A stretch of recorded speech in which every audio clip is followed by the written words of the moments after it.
Kendrick Lamar's classic diss song, Not Like Us, has continued to break record after record ever since its release on May 4th, 2024, recently breaking Tupac's record of most streamed diss track in rap's history, becoming the bop track of the summer while also obliterating Drake's image.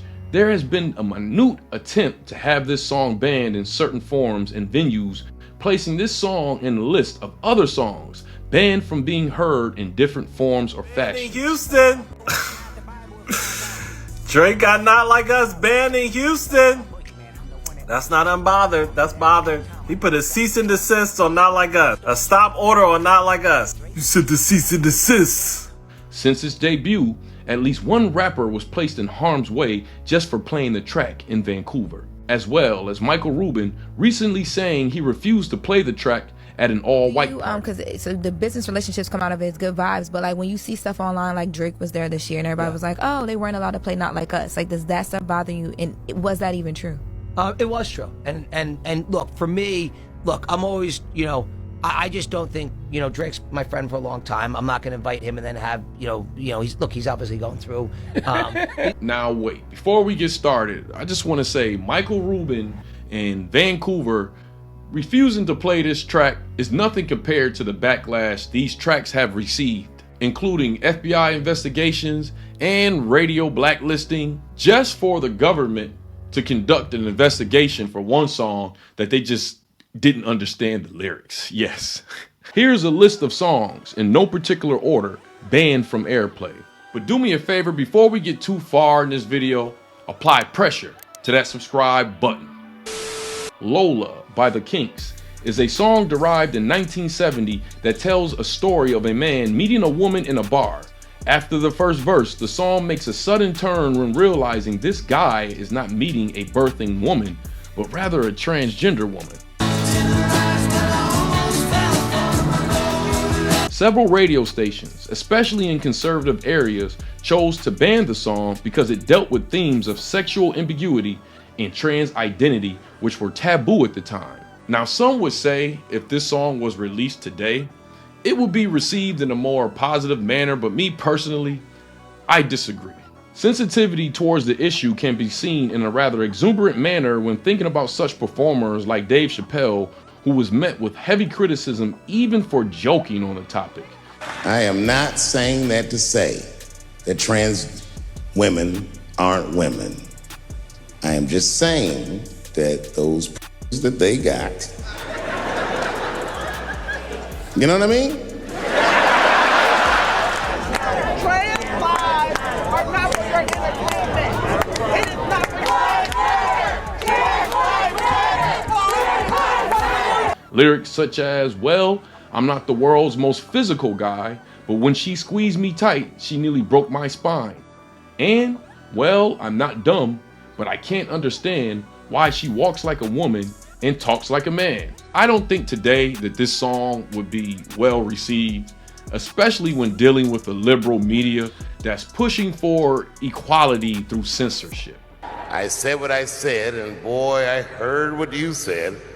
My God, how could I not? Meaning, you are not allowed to even joke about topics like this unless you yourself identifies as a transgender or branch under the nose. Interestingly enough, this song was also banned in the UK, not for the transgender topic, but because in the song, it mentioned Coca-Cola. Yes, the UK banned it for mentioning Coca-Cola, which went against its commercial advertisement policy.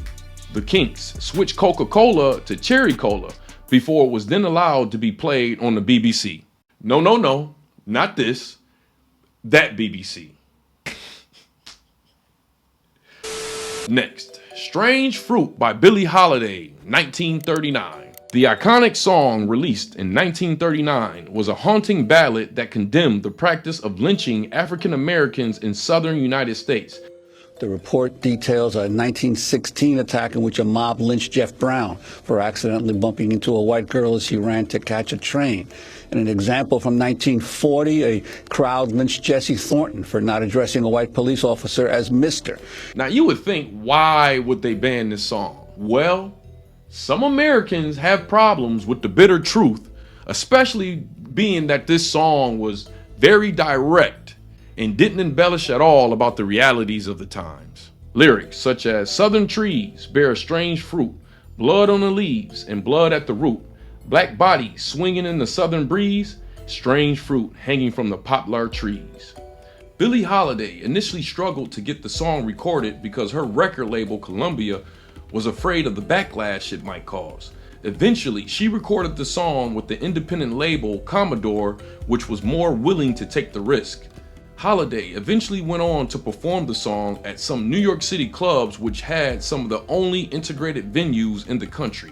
The government would take action through the Bureau of Narcotics, where they would take advantage of Holiday's known drug addiction, and they would attempt to silence her with drug charges introduced. Though the government and southern states worked hand in hand to stop this track, it would still go on to become an anthem of the civil rights movement and one of Holiday's most enduring and influential recordings. Now, the weirdest one on this list is a track called Louie done by the Kingsmen.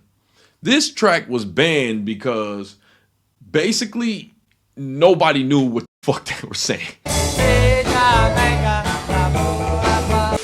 In what some may call a form of mumble rock, where the lyrics could not totally be scripted, leading it to be banned in many US states, mainly Indiana. It got to the point where the FBI conducted an investigation that took months, where the final result was this song was too unintelligible to be considered obscene. And on top of that, the track Louie by the Kingsmen, you're not gonna believe this. It's gonna come to a huge shock, okay? You're gonna be in a huge shock on what I'm about to say.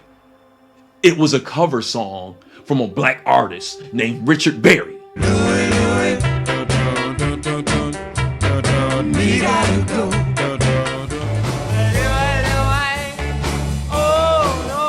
Although Richard Berry's version was the original, it was Kingsman's cover that became iconic, cementing Louie as one of the most recognizable and influential rock songs of all time.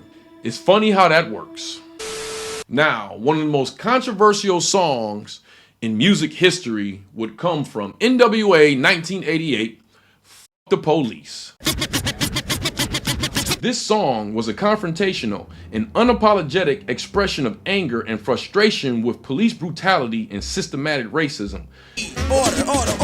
Ice Cube, take the motherfucking stand. The song became a defining anthem from the group NWA, and crazy enough led to the rise of gangster rap. Fuck the police coming straight from the underground. Lyrics such as "Beat a cop out of shape," and "When I'm finished, bring the yellow tape to tape off the scene of the slaughter, still getting swole off of bread and water. I don't know why they or what search a nigga down grabbing his nuts." Dre residing. In the case of NWA versus the police department, prosecuting attorneys are MC Ren, Ice Cube, and Easy motherfucking E. Wait a minute, hold it. Order in the court. Ice Cube, take the motherfucking stand. The song was also accompanied by just a wild video, which pretty much reflected the crazy lyrics on the track.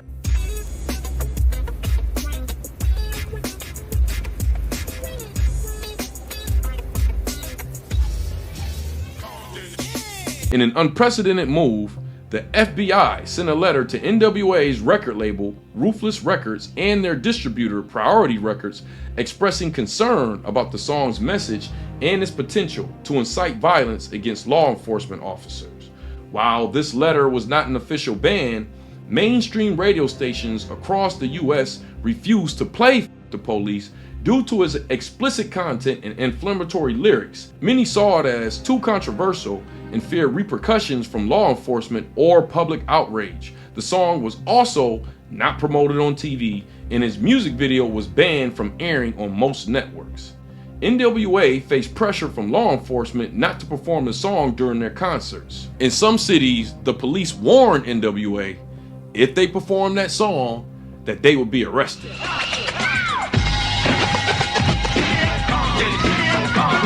One of the most famous incidents occurred in Detroit in 1989, where the group defied orders and performed the song, resulting in a near riot and the police temporarily halting the concert. This only elevated the group's rebellious image and added to their notoriety.